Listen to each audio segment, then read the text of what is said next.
Hey, and welcome back to my channel. It's Kate. I'm glad you're here. Today we are going to be talking about what's working now for both mom and baby sleep. Top of the list, eye mask. This one is wonderful. It's so simple. I don't really like thick ones that have the eye holes. This one works great. It's easy to pack. You can throw it in the laundry. My Labrador loves to steal it, so I have to keep it hidden.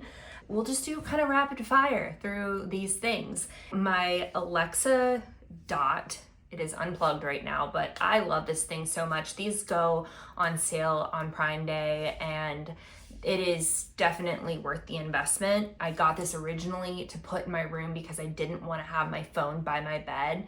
I keep my phone plugged in to charge in the bathroom, and that helps me not just immediately roll over in the morning and check my phone. If I need an alarm, I have this, but really I have my baby for that. I need to start waking up before her, but right now she's in a phase of waking up at 5 a.m. so I'm not waking up earlier than that.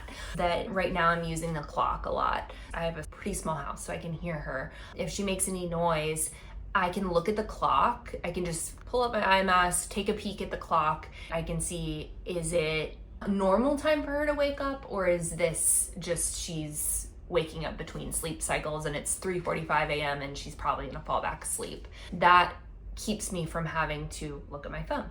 The other thing that I use for sleep is I have found this playlist, 10 hours of continuous rain noises on Spotify.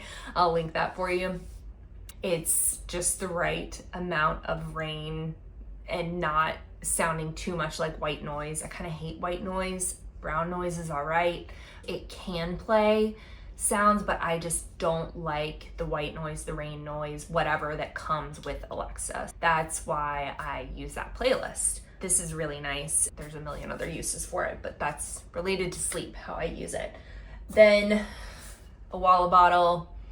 It's what all the kids are using. I like this one that's all white. This one's a little bit hard to find, but I will link it for you. Always nice to have water by the bed. This is something that I learned from a friend, Salonpas patches. These have saved my life so many times. They're pain relieving patches made from a Japanese company. They're just these thin little patches, and you can put them anywhere. It makes I want to put it on right now. They're menthol-y, feel amazing. If you have any kind of stress or tension anywhere in your body, a lot of times I'll put them on the tops of my shoulders and on my back. If you're on your period, they're great for cramps.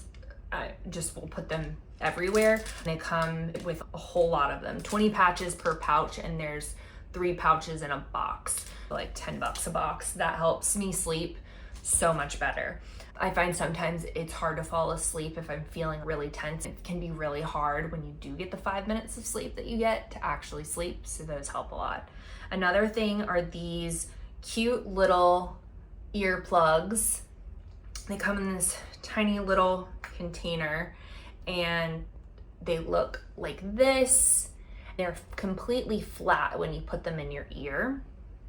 So when you put them in, they're not sticking out like regular ones. You can really tune everything out. That helps a whole lot.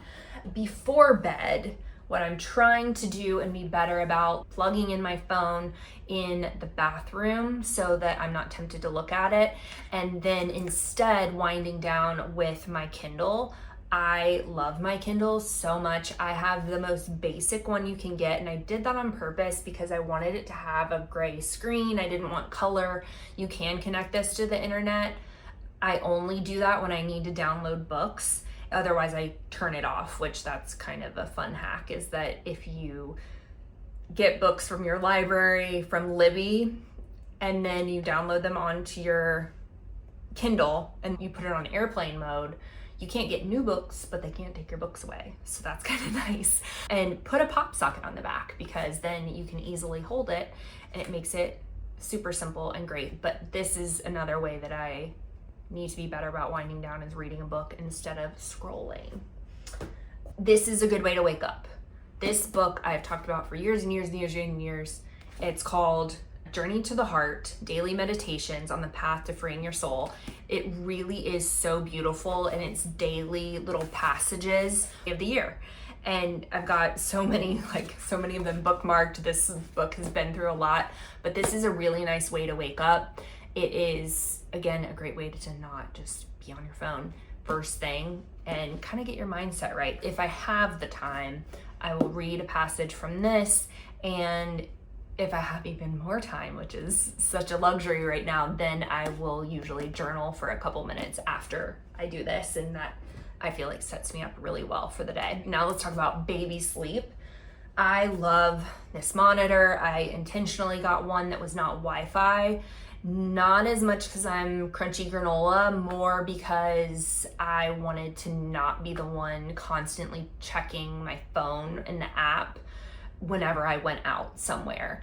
It's literally so simple. I didn't even have to set it up. You plug in the camera in her bedroom and you turn this on and it works. It's radio based. It's a really great screen. It has brightness and sound you can turn on and off. It has a little indicator here. Now I usually keep it off at night. I can hear her and I just have it to turn on if I need to. Like on 4th of July, I was watching her like, is she gonna wake up? By some miracle, she did not.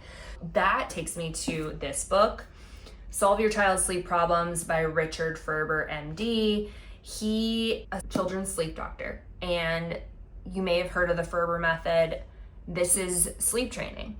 I didn't know what to think about it until my friend who has a baby 2 months older than me did this, and she was like, oh my God, it is painful, but so worth it. First of all, the book, it seems thick. You only really need to read like maybe 25% of it to get what you need. This really helps children of all ages. So no matter what age your child is, this can literally solve your children's sleep problems of anything. It was fantastic for getting my baby to know that she was okay when she woke up between sleep cycles and be able to put herself back to sleep. This gives you all the science behind it. This gives you all the reasons why it's like the best thing you can do for your child. And sure, it might be controversial.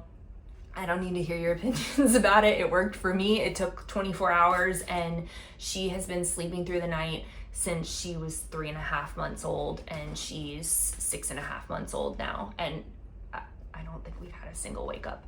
And you could always go back and redo this if your baby's ever sick and they get out of their pattern, if you go on vacation, if you decide you didn't ditch the pacifier earlier and now you want to, you can go through this process again. It's amazing, amazing, amazing, amazing. I love it. All right, fun things. Sleep sacks. I really love these two brands the most. This one's Quincy May.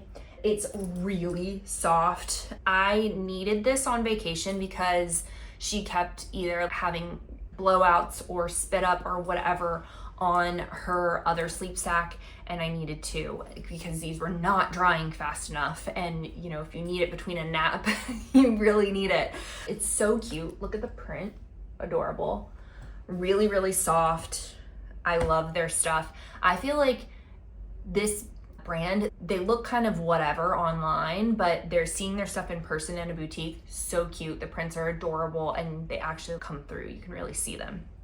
The other favorite, this is my number one, is the Kite Baby sleep sack. She still sleeps in this. She is asleep right now. She's wearing a different one. I can hear her. She's waking up between sleep cycles. This one is the 1.0 TOG, which that just means how heavy is it. We live in Florida. The air conditioning is always on. This is a medium weight. It's so soft that if she's ever really hot and just in a onesie or just in a diaper, I have no qualms about putting her in this with just that on. At night, she sleeps with long sleeves, full jammies. All right, we're back after a brief intermission. The irony is not lost on me that I'm talking about how great my baby sleeps and she wakes up way early from her nap. She's right here, so we'll see how this goes.